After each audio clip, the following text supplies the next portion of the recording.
بسم اللہ الرحمن الرحیم۔ السلام علیکم۔ زندگی کتنی حسین ہے، وقت انسان کا دشمن بھی ہے اور دوست بھی۔ میں اپنے گھر کے صحن میں کھڑی تھی جب میری نظریں نئی کوٹھی پر پڑی۔ کچھ سوچ کر مسکرا اٹھی۔ پاس کھڑی بیٹی نے پوچھا، مما آپ کیوں مسکرائیں؟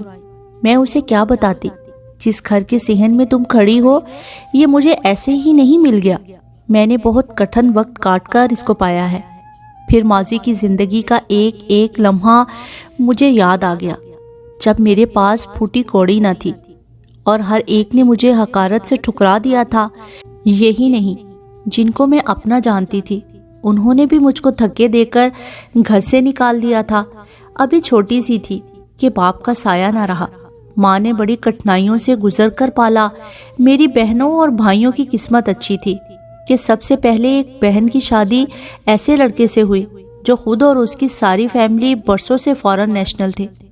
وہ بیاہ کر لندن چلی گئی۔ پھر اسی بہن کے توسط سے ایک بہن اور ایک بھائی کی شادیاں بھی برطانیہ کی نیشنل فیملیز میں ہو گئی اور لندن جا بسے۔ میں امی کے پاس رہ گئی۔ بھائی لندن سے خرچہ بھجواتے تھے۔ اس طرح ہماری غربت خوشحالی میں بدلنے لگی۔ تایا کا مکان ہمارے گھر سے قریب تھا۔ ان کی 2 بیٹیاں تھیں اور 2 بیٹے۔ جب آخری بیٹے تقی کی شادی ہونے لگی تو تائی نے کہا وہ اپنی بھانجی سے اس کا رشتہ کریں گی۔ اس لڑکی کا نام سمیرہ تھا، کافی تیز ترار تھی، تبھی تقی کو پسند نہ تھی۔ اس نے ماں کو منع کر دیا کہ آپ کی بھانجی سے شادی ہرگز نہ کروں گا، ہمیشہ کے لیے آپ یہ خیال دل سے نکال دیں۔ ماں کے دل کو بیٹے کی اس بات سے ٹھیس پہنچی، اس لیے زیادہ دکھی تب ہوئی جب تقی نے میرا نام لیا کہ شادی کروں گا تو صرف شفا سے کروں گا، ورنہ نہیں کروں گا۔ میں تقی کے چچا کی بیٹی تھی اور وہ بچپن سے مجھے پسند کرتے تھے، جبکہ تائی کو مجھ سے چڑ تھی۔ وہ مجھ کو دیکھتی تھی، ناک بو چڑھا لیتی۔ چونکہ میرا رنگ سانولا تھا، کالی کلوٹی کہہ کر حقارت سے منہ پھیر لیا کرتی۔ ان کے اس رویے سے مجھے بہت تکلیف ہوتی۔ تقی نے میری خاطر بہت اصرار کیا تو تائی سمجھی کہ میرا ان کے صاحبزادے کے ساتھ کوئی چکر ہے۔ تبھی وہ ضد پر اڑ گئی کہ چاہے میری بھانجی سے شادی نہ کرو، جس کسی سے کہو گے کروا دوں گی، مگر شفا سے ہرگز نہیں۔ اس کے خیال کو دل سے نکالنا ہوگا۔ تقی بھی ضد کے پکے تھے، ہٹ دھرمی سے کام لیا اور گھر چھوڑنے پر تیار ہو گئے۔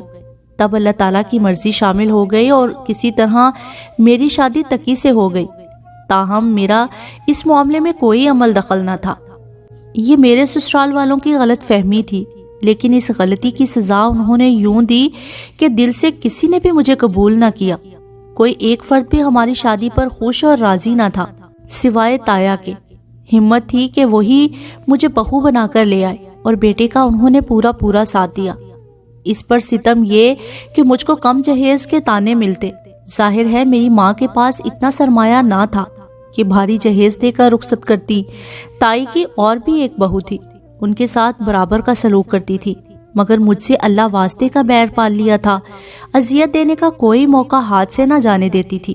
سارا دن جادو ٹونے کرنے والے عاملوں کے پیچھے پھرتی کہ میرے بیٹوں کے دماغ میرے قابو میں رہیں، جیسا کہوں ویسا کرے اور بیویوں کی ایک نہ سنے۔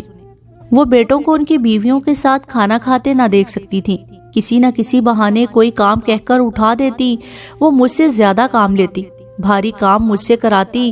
سارا دن کام کرتے کرتے تھک جاتی، ذرا دیر کو بیٹھ جاتی تو کہتی، جا شفو کھیتوں سے جانوروں کا چارہ کاٹ کر لا، صبح سے جانور بھوکے ہیں۔ وہ مجھے شفو کے نام سے یا کالی کلوٹی کے نام سے پکارتی۔ وہ بہت سنگ دل تھی، کسی پل چین نہ لینے دیتی۔ میں راتوں کو اٹھ کر روتی۔ دراصل یہ وہ سزا تھی کہ تقی نے مجھ سے شادی کیوں کی۔ نماز پڑھ کر دعا کرتی، اے اللہ میری ساس نندوں اور جیٹھ جٹھانیوں کے دل نرم کر دے اور وہ مجھ پر ظلم کرنا چھوڑ دیں، ان کے دل نرم کر دے۔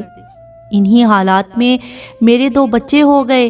ان کا خرچہ پورا نہ دیتے تو ماں سے جا کر فریاد کرتی۔ وہ پیسے دیتی کہ بچے بھوک سے بلکتے ہیں۔ وہ روتے تو ساس ان کو اٹھانے نہ دیتی، کہتی بچے تو روتے ہی ہوتے ہیں، تم بس کام کرو کام۔ ہاں اگر مہارانی ہو ان کو اٹھانے کے لیے آیا رکھ لو، مگر تنخواہ تمہاری ماں ہی دے گی۔ امی اکیلی رہ گئی تھی۔ بہن بھائی سب انگلینڈ جا چکے تھے، لیکن بھائی ابھی وہاں پوری طرح سے سیٹ نہ ہوئے تھے کہ اماں کو بھی بلواتے۔ میں ایک ہی گاؤں میں رہ کر ماں کے پاس نہ جا سکتی تھی، وہ بیمار رہنے لگی تھی، لیکن مجھے ان کے پاس جانے اور ان کی خدمت کرنے کی اجازت نہ تھی۔ ہر روز میری ساس چھوٹی شکایت کر کے مجھے اپنے بیٹے سے پٹواتی اور خود بھی مارتی، کیونکہ ابھی تک ان کا غصہ ٹھنڈا نہیں ہوا تھا کہ تقی نے مجھ سے شادی کیوں کی۔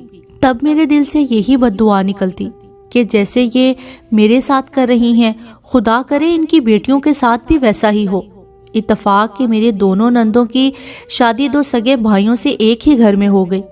ایک کو تو 2 ماہ بعد طلاق ہو گئی اور دوسری 6 سال بعد 4 بچے میکے لے کر آ گئی، اسے بھی شوہر نے طلاق دے دی۔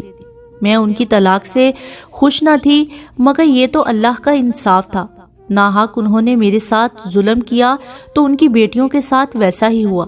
ایک روز انہوں نے میرے جہیز کے برتن اور دیگر اشیاء اٹھا کر گلی میں پھینک دیے اور کہا، نکل جاؤ یہاں سے، یہ میرا گھر ہے، دوبارہ اس گھر میں قدم بھی نہ رکھنا۔ جیٹھ جیٹھانی سبھی بیٹھے دیکھتے رہے، کسی نے نہ کہا کہ اماں جی یہ آپ کیا کر رہی ہیں؟ تایا وفات پا چکے تھے۔ اسی وقت دفتر سے تقی آ گئے، انہوں نے جو ماں کو مجھ پر ظلم کرتے دیکھا اور سامان باہر پڑا دیکھا تو ان کو غیرت آ گئی، اور وہ بھی بچوں کا ہاتھ پکڑ کر میرے ساتھ باہر نکل آئے۔ وہ ہم کو سیدھے امی کے گھر لے گئے۔ امی بیمار پڑی تھی، شاید اللہ نے ان پر رحم کیا تھا جو ہم مستقبل کے لیے ان کے پاس رہنے آ گئے۔ بتاتی چلوں کہ میرے شوہر اور ان کے بھائی کا مشترکہ کاروبار تھا، مالی طور پر وہ ان کے محتاج نہ تھے۔ امی نے میرے بھائی کو فون کیا، انہوں نے کوشش کی اور تقی کو انگلینڈ بلوا لیا۔ وہاں انہوں نے 3 برس جان ماری اور پھر ہمیں بلوانے میں کامیاب ہو گئے۔ ایک امیر ملک میں رہ کر چٹنی روٹی کھائی اور جو کمایا جوڑتے رہے، یہاں تک کہ اپنا مکان لینے میں کامیاب ہو گئے۔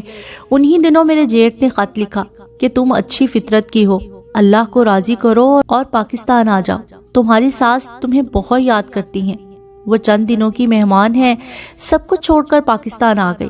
ساس کی حالت دیکھ کر دکھ ہوا، واقعی وہ چارپائی سے لگ گئی تھی۔ بہو اور بیٹوں نے خدمت سے انکار کر دیا۔ جب میں کھانا کھلاتی وہ میرے ہاتھ چومتی اور روتی تھی اور اشارے سے کہتی مجھے معاف کر دو۔ شاید انہیں احساس ہو گیا تھا کہ جس کو سب سے زیادہ حقارت سے دھتکارا وہی آج کام آئی۔ میں ہر بات بھلا کر ان کی خدمت میں لگ گئی، اللہ سے دعا کرتی تھی کہ اللہ ان کی تکلیف کو کم کر دے۔ میں ان کی تکلیف دیکھ کر روتی اور ان کی بخشش کی دعا کرتی تھی۔ مولوی صاحب کو بلوا کر قرآن پاک کی تلاوت کرواتی۔ مولوی صاحب کہتے کہ اگر انہوں نے کسی کی حق تلفی کی ہے تو وہ ان کو معاف کر دیں، تب ان کی تکلیف دور ہوگی۔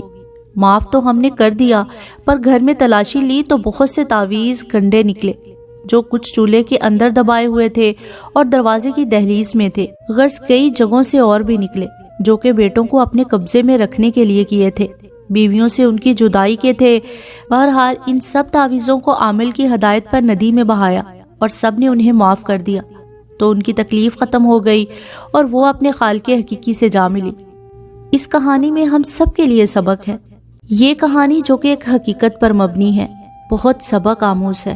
کاش جو خواتین غلطی پر ہیں ان کو سبق ملے، وہ ایسے کام نہ کریں جن سے اللہ ناراض ہو اور حقوق العباد مجروح ہوتے ہیں۔ قطع رحمی بھی ایک بہت بڑا گناہ ہے اور میاں بیوی میں پھوٹ ڈلوانا اللہ کے نزدیک سخت ناپسندیدہ فعل ہے۔ اللہ پاک ہم سب کو برے اعمال سے بچائے اور نیک راہ پر چلنے کی توفیق عطا فرمائے، آمین ثم آمین۔